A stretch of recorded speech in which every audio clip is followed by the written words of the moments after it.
Wake your game up, it's your boy June. You are now listening to Junnin with June, the best fucking podcast in the universe. Junnin with June, the best podcast on the universe. We got a special guest. Hi guys, my name's Trista Mikail. This is my boyfriend Tim. Tris, thank you for coming out. Of course. Of all, we appreciate it. Where are you from? I'm actually originally from Idaho in a small town called Star. Oh wow. So I grew up very small town country. Yeah. Oh wow. So I wanted to come out here to get, my career going. What was it like growing up there? What difficulty did you face growing up out there? I loved it growing up when I was really young, and I always loved going on the river, doing everything outdoors. I was really into that. I actually started snowboarding when I was really young. Oh, wow. So I got really good at snowboarding and wakeboarding.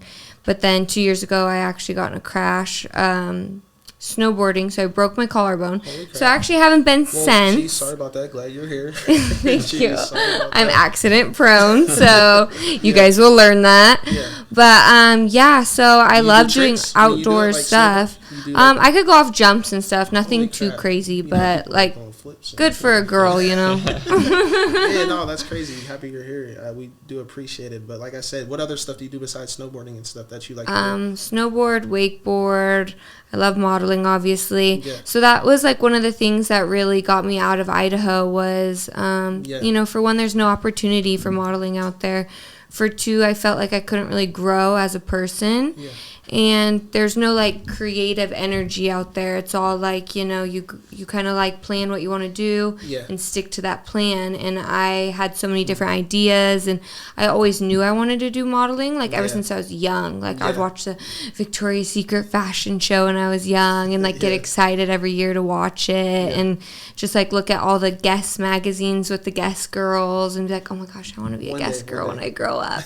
So I was always dreaming. And I remember even in high school, I'd get bullied for being different and dressing different than everybody else. Well, you were just ahead of your time. That's all it was. That's exactly how it works. Yeah. Yeah. So when I moved out here, I finally felt oh wow, I'm accepted. There's so many other people out here like me.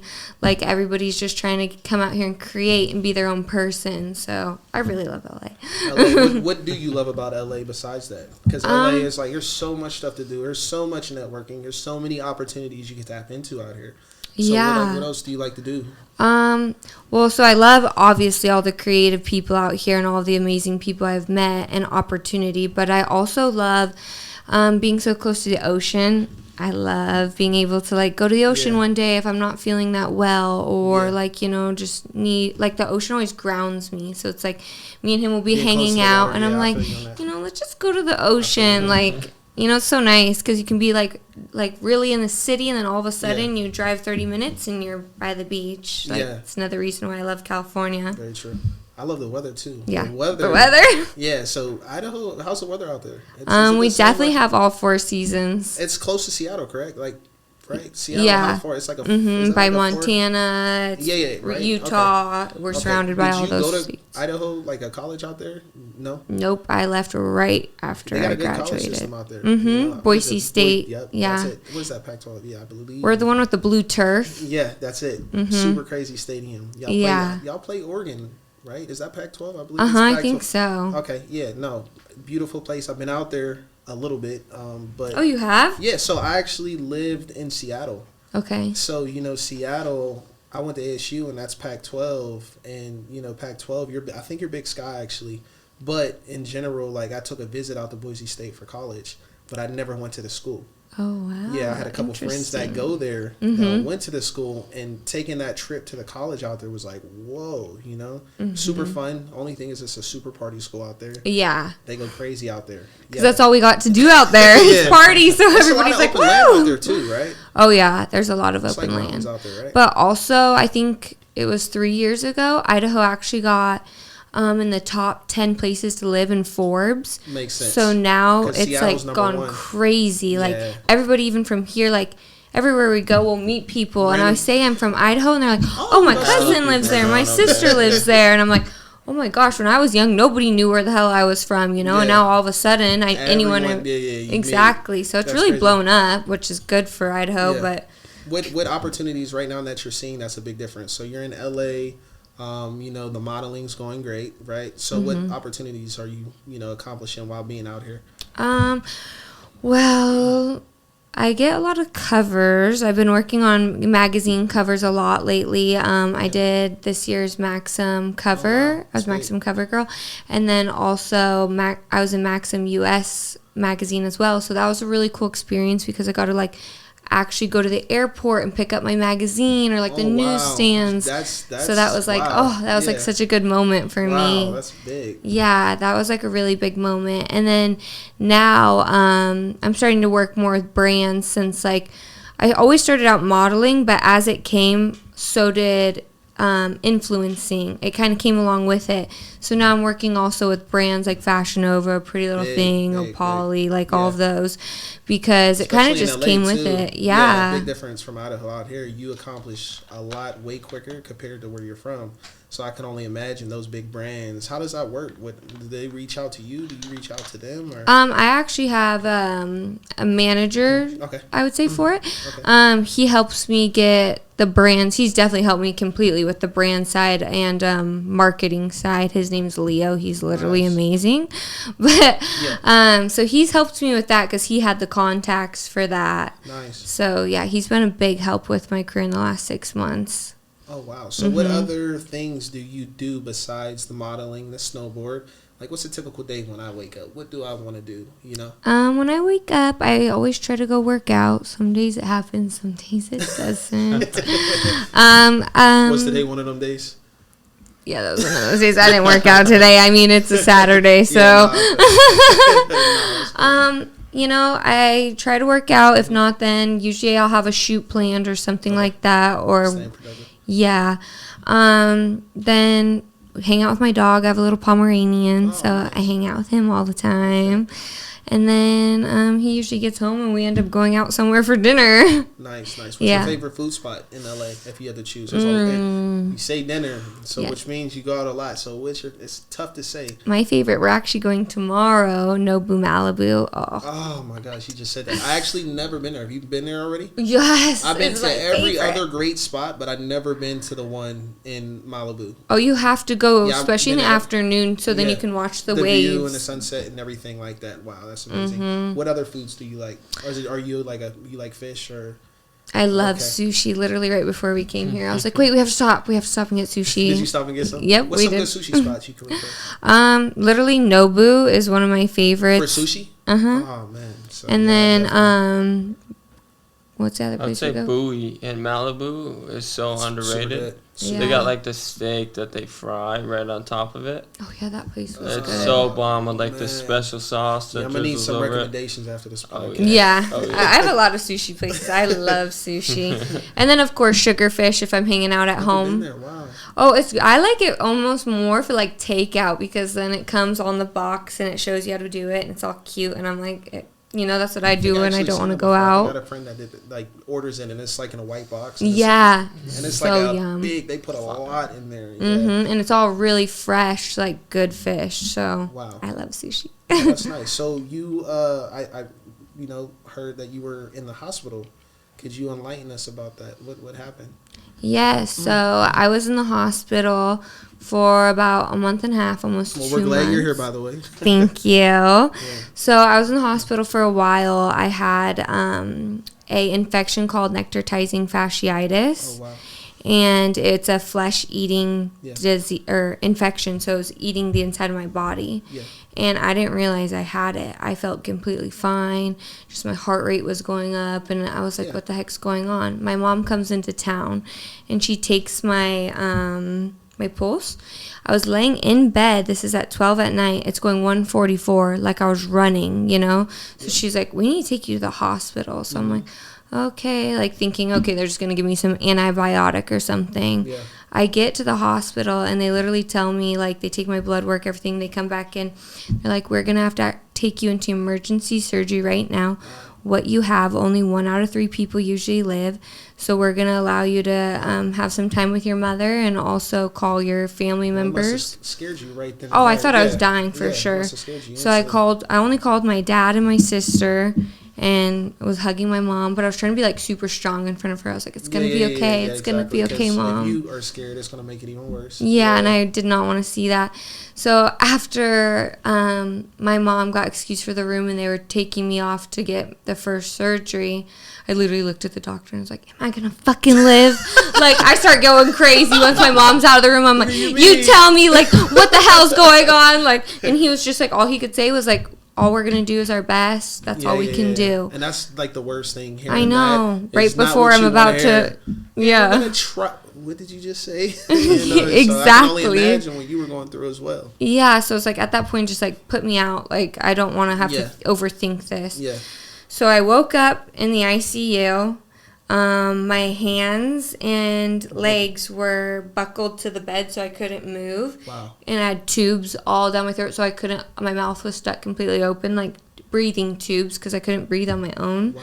And so luckily my mom was there and she was like, oh, like, thank God you're okay. And then my dad flew into town, made sure I was okay. And then they were like, oh, we actually have to do another surgery. Wow. There's still infection in her. So they had to I had 3 surgeries in 1 week. That was when I was in the ICU. Started to get better, so they put me in more of the normal part of the hospital. Yeah.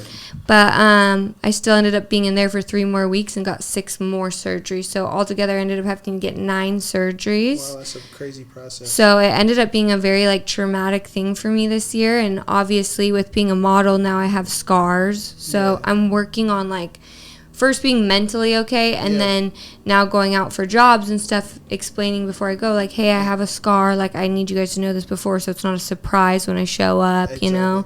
But everybody, like, all the companies I've been working with have actually been very accepting and very, like, understanding of everything I've gone through.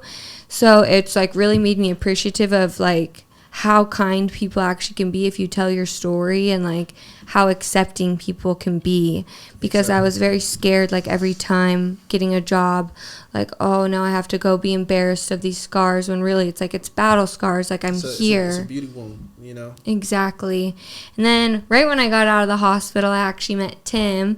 Nice. And my God, Tim. Exactly. We met at a dog park, and I looked like crap, had no makeup on. I had still a tube hanging out of my pants. Oh, wow. I was still hooked up to a machine. Oh, wow. And he came up to me and was like, you're so beautiful. Like, I want to take you out. And he was like, do you want to go out right now? And I was like, sure, why not? Yeah. And then literally, like, since then, we've been inseparable. Like, he literally loved me from the moment, like, when I was at my worst. So it's just like, when somebody's there for you at your worst, it's like, when you're at your best, it's going to flourish. She's being modest, though. Like, when she stepped out, she was, like, so, like, beautiful. When she had, like, her machine while her little dog in one hand, just a hot mess. And I saw her, and I was just like, wow, man. Like, this tubes girl, coming out of my pants, but...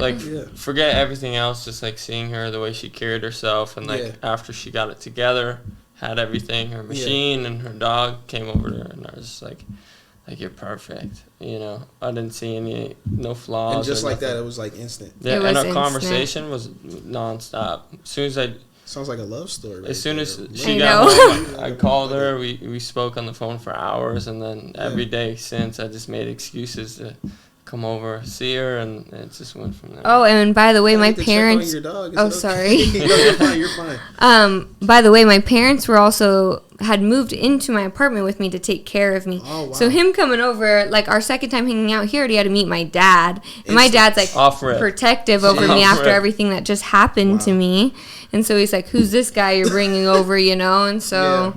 Yeah, he had to meet my parents, like, literally, like, second time hanging out. Yeah, I think the second night, her dad was like, you know what, I want to meet this guy. So we came down, and I'm used to dads being, like, intimidating, super, like, on it. And he's just like, he was, like, super cool. Yeah, he's like, let's play some pool, right? So that's all right. Come here and let me find out who you really are. Exactly. So luckily I got him in pool, and then, Oh, yeah, he was like, all right, no one beats me in pool. Right. He's like, okay, I guess you can hang out with him. He beat me in pool, so.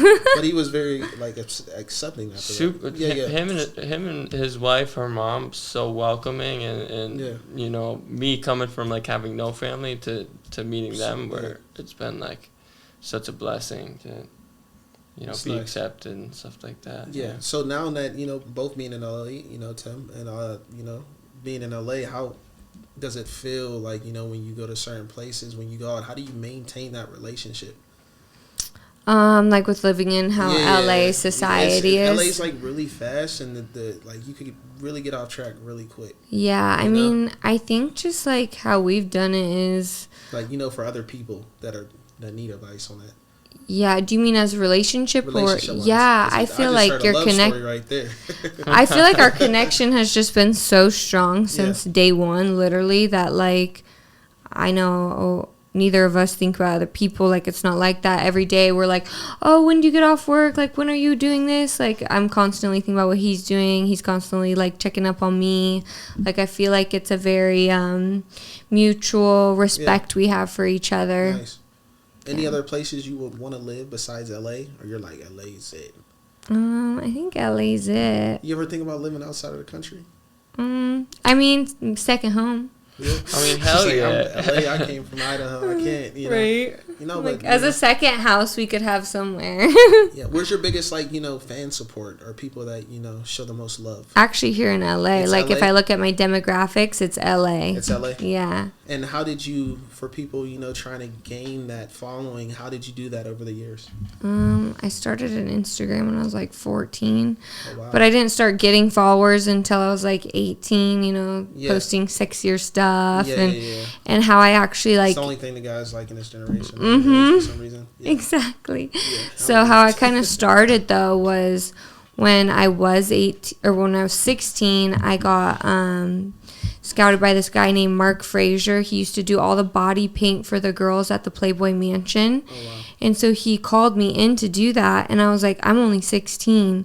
Yeah. And so he found me out of all places on Facebook, not even Instagram. Jeez. And so then I waited until I turned 18. So the first thing I ever did was Playboy. That's what brought me over here. That's super big. Like for your first thing? That was my first thing. After that? And then I started working with Maxim. And then I work with a lot of different lingerie brands and swimming suit brands. And now bigger clothing brands. Have you ever did any model runways?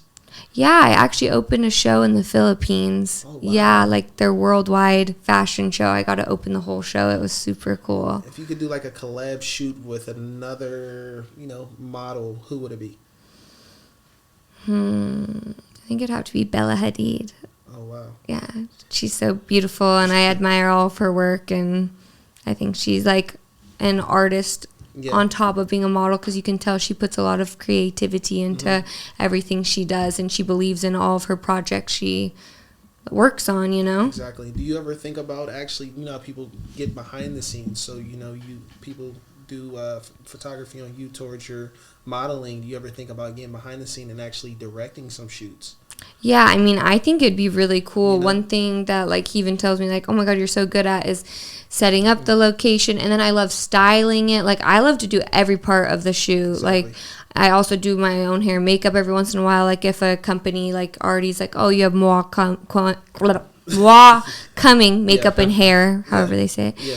Then I'm oh, okay, cool. But I actually usually do my own because I enjoy it, and I like to style myself and pick the location and make it look how I want it to look. What location? What type of location do you always go for? Or is it just you'll be scrolling and you'll be oh, I have to shoot here? Yeah, that's usually what happens. Oh my gosh, this is so cool. I want to shoot here. Coming together yo, if I do this would be a whole different level. Exactly. Or I go through Instagram and save things I like, and kind of make a vision board, and then create all those ideas and put them into one shoot. I've, got to pick up my first magazine through them and then also I've been able to travel the world with them. I went to Tahiti to shoot my cover. Yeah. I've been to Turkey with them. I just went to Croatia and Switzerland. Yeah. So travel. Do they reach out to your manager, or do they how do you get at first gigs? Yeah, it was reached out to my manager, but then now I have a personal relationship with them. Oh, nice. Do you get more gigs the more you post?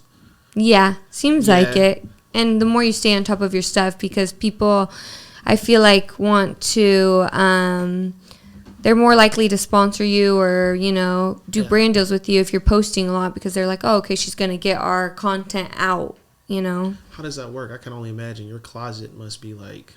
He's like, can I get some room? Do we need to have a room just for a closet? At first, literally, when we got our first place, like we had a huge walk-in closet. Yeah. And then we came to an agreement that, you know, I get this little section right here, and then she gets the whole.